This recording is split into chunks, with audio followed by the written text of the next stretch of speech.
Hi, and welcome to the Neoprene Playmat.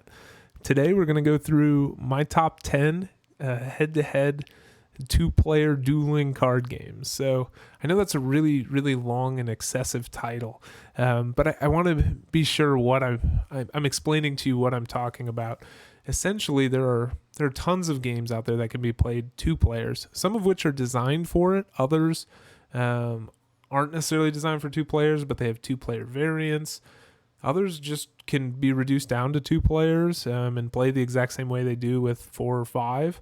But in this case, I'm looking at games that are really designed to be played two players. They might have some other variants and ways to play it with more people. But these are going to be two-player games designed to play at two.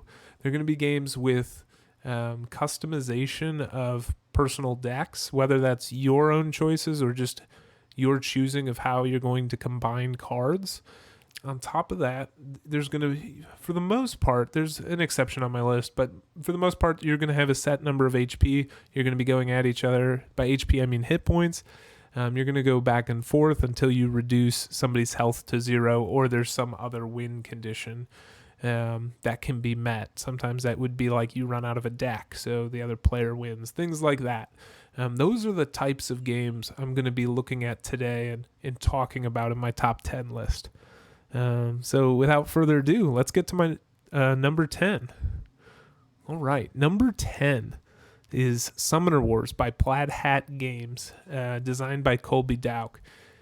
This game, it's been out for quite a while, but I was pretty slow to getting it to the table and getting a copy of it. I got in a math trade about 1.5 years ago, and this game, it's interesting in that I have the master set, so it comes with 6 or 7 different, maybe it's 8, somewhere around there, unique decks, and you are going to essentially grab one of those decks to play. There are some rules to customizing those decks if you want to.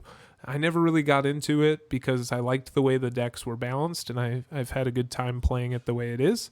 But essentially, you grab a deck, it has a summoner, and it has some wall cards, and it has a bunch of different units that you're going to be able to summon. And you're going to play these out onto an actual board that you can move around tactically. There's you're going to be moving up, down, left, right, and some characters are ranged. Some characters have to be next to their opponent when they attack. And you are essentially trying to eliminate the other summoner. The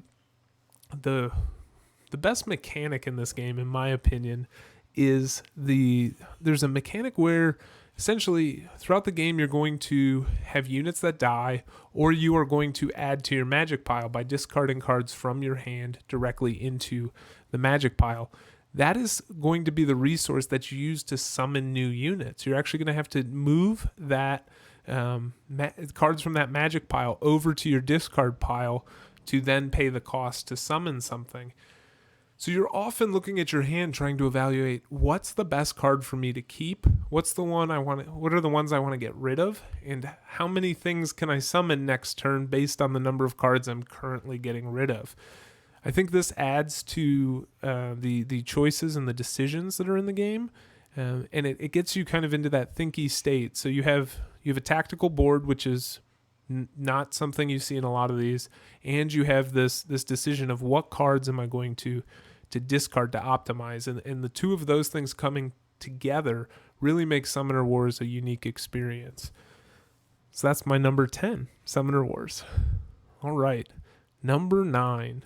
This game I couldn't leave off the list. I didn't really know where to put it. It's played such a significant role in just my life as a gamer. And that's Magic the Gathering, designed by Richard Garfield and put out by Wizards of the Coast. And I say it's designed by Richard Garfield, but there's plenty of designers that work on this game now, developing new mechanics. But he's the one that essentially designed the original game, and I'm pretty sure he still collaborates to some degree on Magic. But it is owned and operated by Wizards of the Coast, and they have plenty of designers working on it. I'm sure you've heard of Magic, especially if you're watching this channel. But this is a game I got into when I was in 5th grade. I was in Boy Scouts, and I saw some of the older scouts were playing some card game that had really, really cool art on it, and I was like, I want to get in on this. And they had a ton of cards, so they just made us all decks out of a bunch of commons they had. Our decks were complete garbage, but we had a good time. We learned how to play, and then that drastically affected my spending habits all throughout middle school and into high school when I started getting into competitive tournament play and doing that before I kind of moved to board games. And then I ended up giving it up because of the cost, and I sold most of my cards away. But in college, I got back into it, so it's kind of sad I sold all my cards. But I ended up getting new cards, got back into the tournament scene, played a little bit in college. And at this point, I consider myself retired, but I do have a couple decks laying around, and I do work in higher education now, so I occasionally play Magic with students as well. And so in this game, essentially you're two, what are called planeswalkers. Essentially you're a certain type of mage, and you both have 20 health. You're going to be able to play lands every turn, which are going to give you resources that are going to make it possible for you to play certain cards from your hand. You are trying to essentially eliminate the other player before they eliminate you. So this is going back and forth. I'm sure you know what Magic is. I'm not going to go too much into it, but that's my number 9, Magic the Gathering. All right, number 8. Number 8 is by Stormcrest Games, and this is, I believe, their only physical game that they've produced. I believe they have some other things in the video game realm, but this is called Master of Wills, and it's designed by Randy Van Gelder. This game I stumbled upon at Origins. I bumped into the guys at the booth. We started talking, and I started playing, and just I didn't really know what to expect. I loved the artwork. It's kind of this cyberpunk, futuristic,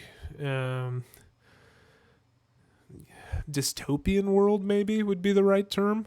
But you select your faction. There's this community deck that goes into the middle, and essentially both players are playing factions, and you are trying to recruit people over to your side, to your faction, to your allegiance within the 8 rounds of the game. So this is the only one that doesn't really follow the rule of you got to eliminate the other person based on some sort of health standpoint. But that said, the decks are customized. You're picking a specific faction to play. And so for those reasons, I felt like this game fit into the same genre, even though it's a little bit separate from the norm. Essentially, though, it's kind of a tug of war, and you're trying to almost math things out because you want people on your side. And yes, it's great to pull people from the neutral area to your side, but it's even better to pull somebody from your opponent's side all the way over to your side. So an example would be all the cards have a certain point value in the upper left-hand corner. So if you pull somebody over that's worth 8 points in the middle to your side, you've just gained 8 points if at the end of the game they're on your side. Now, if you pull that person from an opponent's side over to your side, they have lost 8 points and you've gained 8 points. So essentially, you've created a 16-point exchange from the move you've made. I find these decisions super interesting. There are times you look at the board and something looks like it's going to be the optimal move, but then you sit back, you think a little bit longer, and then bam, you're able to pull out some extra points somehow by how you maneuver your opponent's side of the field as well as your own. In addition to that, certain cards allow you to play cards out of your faction deck, and the cards that you play out of your faction deck have some really essentially overpowered abilities, but everybody has crazy overpowered abilities, and so it somehow equals itself out. And as you go, you play through, and you're shifting sands, you're going back and forth. Some guys are even being removed from the battlefield, but you can bring them back with certain cards from your faction depending on how you set your deck up, and all these sorts of things. So it through all of these different mechanisms, you end up, it's a simple tug of war game. It's just a numbers game, but it feels like so much more. And the factions definitely add this unique flair where you just feel powerful every time you play a faction card, no matter what faction card it is. It could be the worst faction card in your deck, and you're just like, ooh, I did something really cool.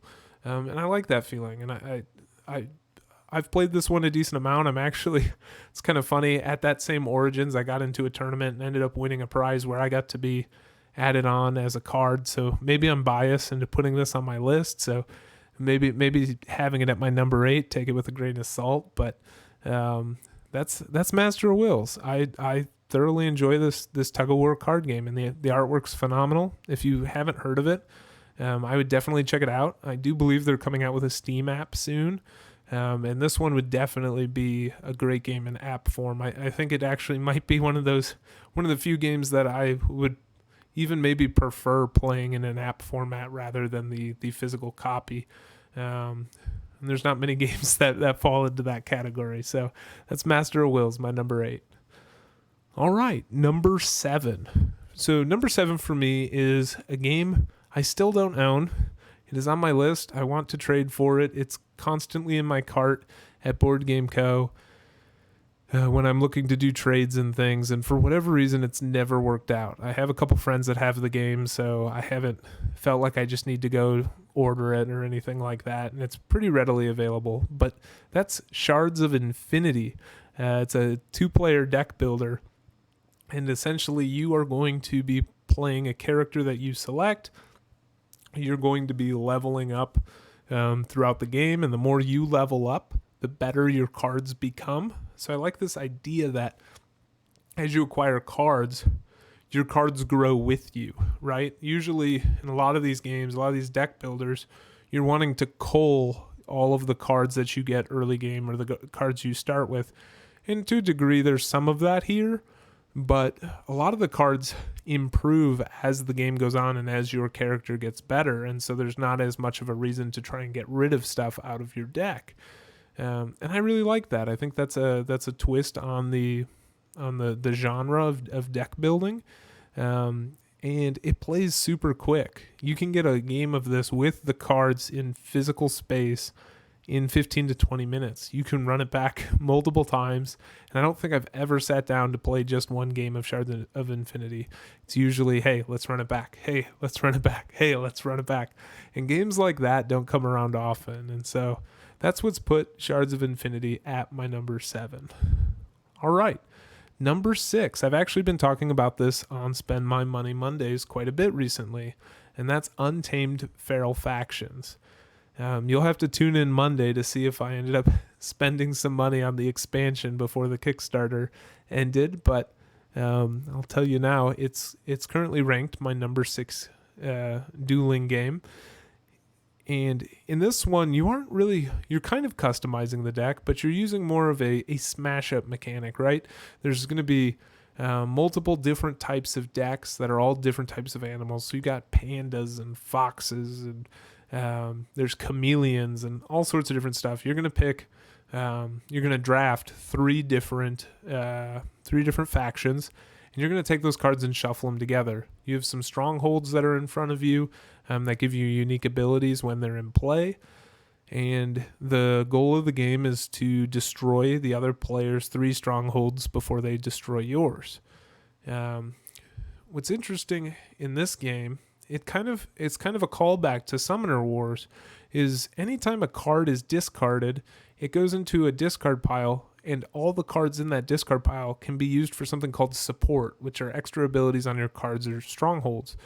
And so essentially you'll remove those from the game, from your discard pile, in order to enact greater, more powerful things. So as the game goes on and as your discard pile gets bigger, you can use more cards for support.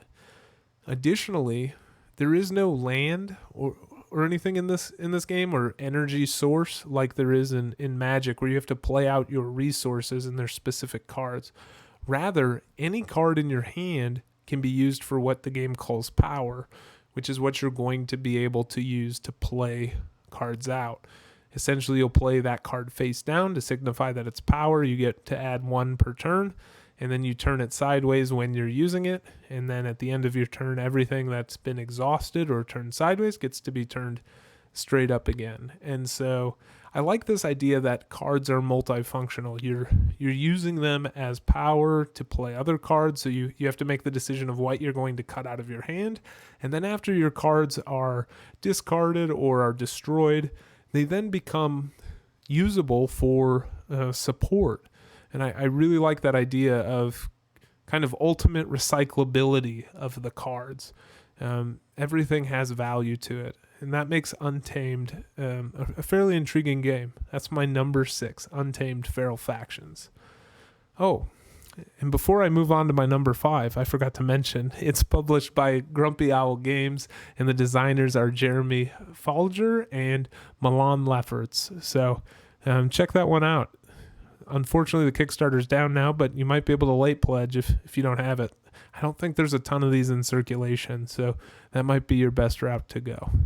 All right, on to my number 5. Number 5 was actually my number 1 game of all time for maybe 2 or 3 years. And I'm actually going to be talking about a system here, so I guess I'm not talking about a specific game, but that is the BattleCon system by Level 99 Games, designed by Brad Talton Jr. In this game, it essentially has taken the artwork of Level 99 Games, which has kind of this Japanime type feel to it, and have combined it with what you would expect a Street Fighter game to play with.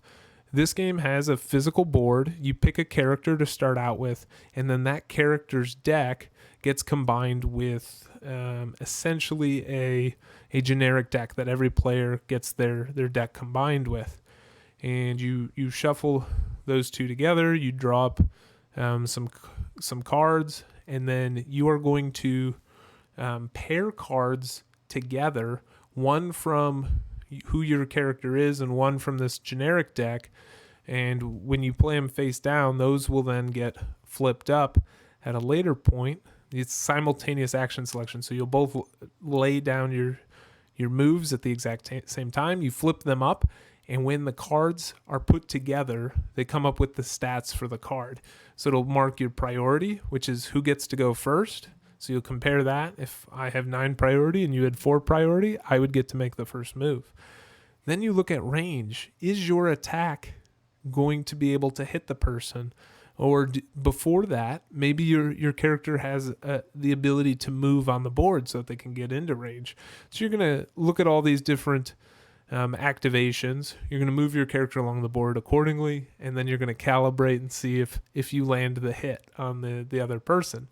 A lot of the game is anticipating the moves of the other one. Sometimes it's landing your hit before they're able to land theirs, so you want to prioritize your priority, which sounds so funny saying it now, but I love the fact that everybody gets the same generic deck, but every time you play a different character, it feels so different because the cards that are unique to that character are so different from what your opponent will have. And so there's probably over 100 characters for this game. It's crazy. I have a lot of it. I don't have all of it. I've got Devastation of Endines. I've got War of Endines. I've got Fate of Endines. There's also like these co-op modes that you can do, and there's 3 versus 1, and there's all sorts of different, there's boss battling type scenarios you can run. It's jam-packed. There's a ton of stuff in here. But really, just the basic game, going back and forth in that Street Fighter-esque way, is super entertaining. I played tons of Mortal Kombat and Street Fighter growing up, and so to be able to have a board game that really emulates that feel is a good time. The biggest drawback to this one is it can be difficult to teach, and it can be rather mathy. So definitely know who you're bringing it out with. It's not that hard to play once you learn, but the learning curve is a little bit steep, so you kind of got to get into that rhythm with it. Once you do, though, this game is fantastic. It's super fun going back and forth. In fact, at my bachelor party, we had a BattleCon Devastation of Endines tournament with everybody that came. And so some people had played it a lot. Some people had never played it at all. We taught it to everybody, and we had a good time. We had fun with the tournament, and it was a great bachelor party. So That was quite a few years ago now, but I still remember that, and BattleCon's really been a part of a lot of my gaming history. So that's my number 5.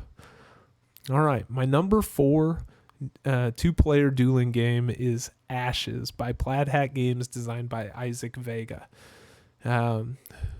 First off, just look at the artwork. If you haven't seen the artwork for this game, like, you just gotta go check it out. Google it. Just stop my video. I don't care. Just go onto Google and type in Ashes Rise of the Phoenixborn. You will see some of the most gorgeous artwork you've ever seen. But beyond that, there's a good game there. It's not just the artwork. What's interesting about this one is you have 2 decks. You have your own deck, and then you have a conjure deck where you're going to be able to summon different things from spells that you learn and that you can cast. Additionally, your resource pool are 10 dice that you roll. So you're going to roll all these out. You're going to see what you get. If you have a terrible roll, there are ways to mitigate the dice roll to make it better, but it still can be punishing if you roll just absolutely awful.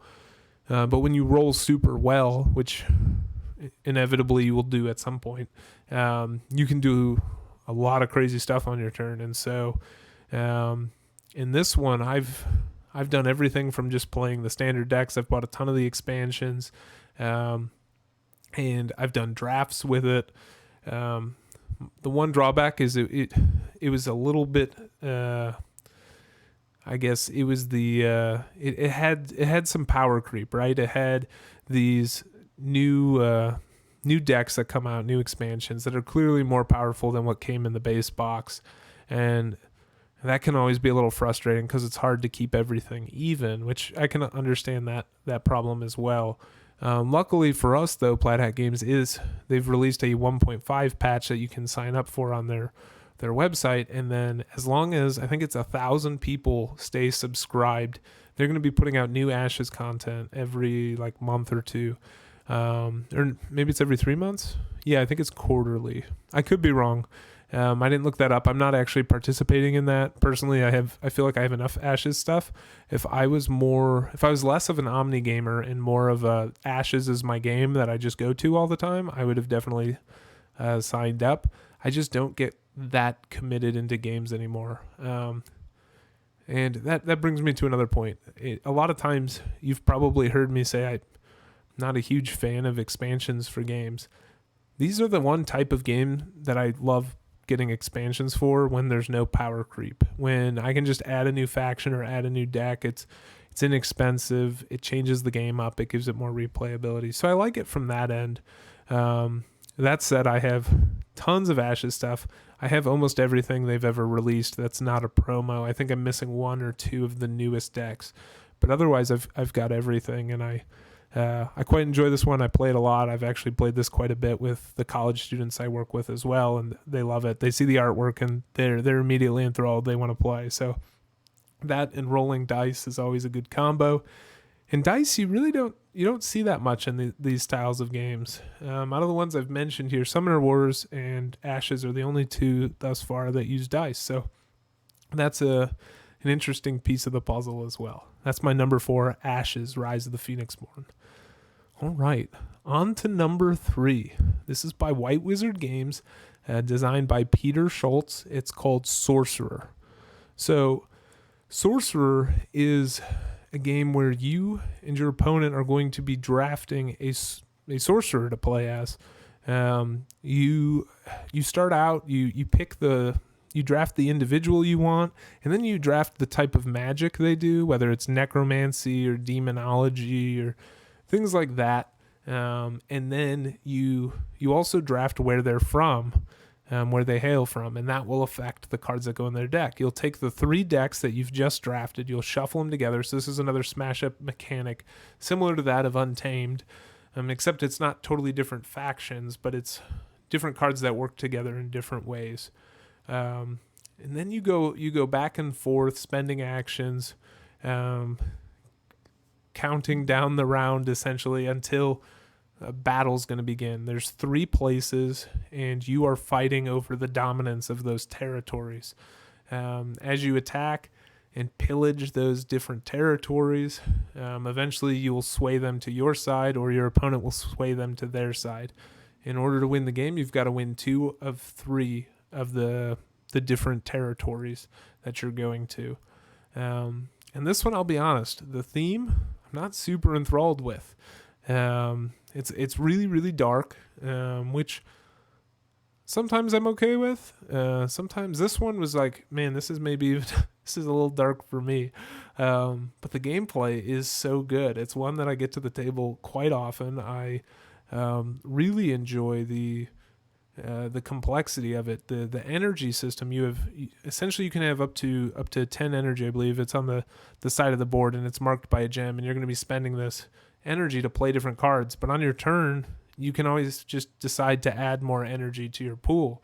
Your opponent can too, but you're really trying to figure out how to manage that energy to the best of your ability. It's not restricted by the cards in any way. This is going back to Magic, right? You don't have to play a land or anything like that. You're not relying on any sort of dice rolls. There is a dice roll technically, but it affects you and your opponent the same. So I don't really consider it quite the same. And you're going back making decisions. Additionally, drawing new cards, that's an action that you decide to take. So if you want to draw cards, you can. Not everybody's going to get to draw cards, though, if they're trying to do other things. And I like the idea that you can really sculpt your turn into what you want it to be. There's not these phases that are programmed into the game, in the sense that, okay, at the beginning of my turn, I'm going to draw a card, and then I'm going to, be able to play one land. It's like, well, this turn I'm going to draw, I'm going to push up my energy, and then I'm going to play this huge thing down. And so that really gives you the feeling of really power over the game. You can kind of control the mechanics to a high degree, and I think that's where this game really soars. They recently had a Kickstarter as well. I went in and backed it and then pulled out, then went in and backed it, then pulled out, then went in and backed it, and then finally pulled out. I decided not to go with it because I'm thinking, I know I'm going to miss out on some of the Kickstarter exclusive characters and some of the extra decks and things, but once it hits retail market, I think it's going to be less expensive to buy than what the Kickstarter initially was. So I'm hoping and waiting for when that comes out. I will probably add it because it adds a solo mode and a co-op mode. And if you guys have watched any of this channel, you know I love cooperative games. So definitely can't pass it up there. I will say once again, it's very, very dark. If that's not your thing, definitely take a look at the game before you purchase it. But all that said, it is a fun, fun game. I thoroughly enjoy it. And that is why it is my number 3. All right. On to number 2. This is a game designed by John Cloudis, who I think is absolutely brilliant when it comes to these small card games. And it's put out by Colossal Games. It's been put out by some other publishers in the past, but Colossal Games currently has the rights. And that game is Omen. So in Omen, you are essentially, there's one deck in the middle of the table that both players are utilizing. On your turn, there's a ton of steps, and at first it seems intimidating, but then you find out all of those steps are super easy, and it's just kind of going down the line of, okay, I do this, then I do this, then that, then that, then that, then that. All right, your turn. And every turn you're going to be drawing new cards, taking income. You actually get to decide how you do that. Do you want to take more coins? Do you want to draw more cards? You get a bonus if you take all coins or you take all cards. And then you're going to be able to play things out. There's 3 different battlefields, so kind of like Sorcerer, there's 3 spots you can play your cards into. And based on how you do that, you are affecting kind of your military value almost in those cities where there are tiles available. And if war or fighting triggers, whoever wins that war will get to take some of these tiles off. Additionally, there's a panel of Greek gods that are overseeing what's taking place. I say Greek gods because I played the original Omen, but there's a ton of variants out there on this with new and different cards. That I believe there's a Persian one, there's an Egyptian one, so you can definitely change it up depending on what route you go. But in this one, the Greek gods are kind of overseeing what happens. And if you are able to do certain things, like maybe I get I get a soldier in each city, then one of the gods is going to say, oh, great job. I believe Ares is the one that says, hey, if you can get 5 units into one city, boom, you've done his feat. Poseidon is, if you draw 5 cards, then you've completed his feat. So throughout the game, you are trying to trigger these feats, which are difficult to do, and you're also trying to win these tiles from the middle. The game ends when either 2 of the cities are depleted or your opponent has all of their gods flipped, like all the feats achieved at the end of your turn. And so this one, it's hard to explain why I'm so drawn in by it. I've been playing it a ton recently, and maybe that has something to do with it, but every time there's interesting decisions. The cards work together differently. The different types of cards really make a difference. Soldiers do everything when they're put into play or when they're moved on the board. Oracles will activate this really incredible ability during what's called a portent step, where you'll activate all of your oracles, and they all seem really overpowered. If you can't tell yet, I love when cards seem and feel very overpowered. It just makes me feel good inside. And then you have these beasts that have these super strong abilities that you can play for what's called a dirge cost, and you just discard them to do this big thing. Or you play them into your city. They have tons of strength, but they count as 2 units because they're just so colossal. You actually put a colossal token on them to signify that they're 2 units. And there's more. There's spirits and other things in the deck, heroes and whatnot. But I think the way they all interact and the fact that you're drawing from the same deck, it's not that your opponent built a deck that is just better than yours, like in some of these other duelers. It's that they were able to combine what comes out of that same deck better than you were able to combine what you were drawing. And that back and forth is always really, really intriguing. And so Omen comes in at my number 2. All right. In my number 1 dueling game, sure, if you watched my top 10 or you watch this channel at all, you know exactly what this is going to be. And that is Guardians by Plaid Hat Games, designed by Kalen Flores. This game is fantastic. You are picking from a bunch of different superheroes you're going to draft. It's another one of those smash-up mechanics where you take the deck of each of the heroes you draft. There's 3 heroes, and then you smash those up with a generic deck that everyone gets, which makes your deck that you're going to play with. You additionally get ultimate power cards for each character you draft, and the more you play cards, the more you're going to be able to add energy to those, and once you have enough energy, you can cast those ultimate abilities out as a one-time use for the entirety of the game. And you are trying to vie over different locations. It's a tug of war. There's little flags, so it kind of looks like Capture the Flag, but you're trying to bring the flag to your side. One player is essentially working for the government, trying to defend what the government has been doing and the actions they've been promoting and things of that nature, and the others are the rebels. That part of the theme doesn't really come through, but the fact that you're superheroes definitely comes through. You feel super powerful throughout the whole game, and my favorite part about this game, more than any of the other ones I've mentioned, when somebody does something super powerful to you, it seems absolutely devastating at first, but then you look around and you're like, wow, this actually opened a lot of opportunities for me. So anytime somebody just gets smashed by a huge, crazy move, it always opens the door for more opportunities. And so you never feel like you are just put into a hole. It's like, man, they made a really good move, but hey, I can make this really good move now. And so it almost feels like whoever can chain together the best set of events is going to be the winner. You play to 9 points. The locations are of different values. And so really kind of picking and choosing where you're going to go. They range from 1 to 3. Will definitely affect it. The 3-point territories are a lot harder to capture than the 1s and the 2s. But you're going to go and you're going to fight over it. Ultimately, the superhero theme draws me in.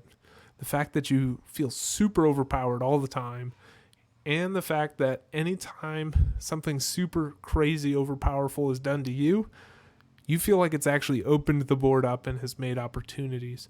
And that's just so rare. And that puts Guardians at my number 1.